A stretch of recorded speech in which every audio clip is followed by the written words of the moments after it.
Good morning सर्वांना. नवीन दिवसाची नवीन अशी सुरुवात झालेली आहे आणि सकाळची सुरुवात म्हणजे रिव आणि ईशानच्या टिफिनची लगबग असते.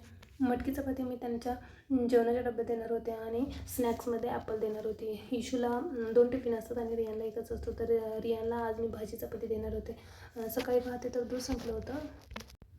ही दंडी घेऊन मी चालली आहे, कारण की सोसायटीमध्ये भरपूर डॉगी झाले आहे ना, ते कधी पण अटॅक करू शकतात, म्हणून हातात एक दंड असलेलं नेहमीच चांगलं. आज मी ही रूम क्लीन करणार होते, परंतु रिव्ह्यू 12:30 नंतर आला की त्याला गार्डनला जायचं होतं. त्याने खूप हट्ट धरला, म्हणून मी त्याला घेऊन गार्डनला गेले.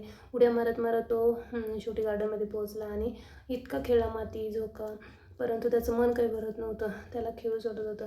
रिव्ह्यूला 15 मिनटं 10 मिनटं असं करत करत फायनली मी 2 वाजता घरी घेऊन आले. आणि तुमची पण मुलं अशी करतात का, मला नक्की कमेंटमध्ये सांगा.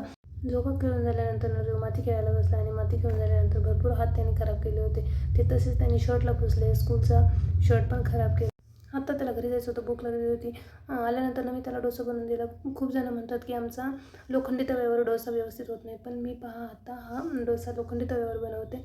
तुम्हीच रिझल्ट पाहू शकता की तो कसा चिटकलासुद्धा नाही तर व्यवस्थित निघाला. आता मला माझं पुढचं काम करायचं होतं, ते म्हणजे किचन क्लीन करायचं होतं. किचनमधलं सर्व सामान काढलं, सर्व डबे रिकामे केले, ते व्यवस्थित घासून वगैरे मी इथे ठेवले. संध्याकाळ झाली होती म्हणून दिवा लावून घेतला. आज चतुर्थी पण आहे आणि करवा चौथसुद्धा.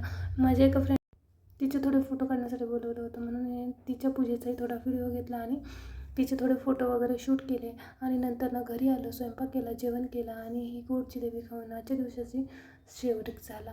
असा होता माझा आजचा दिवस.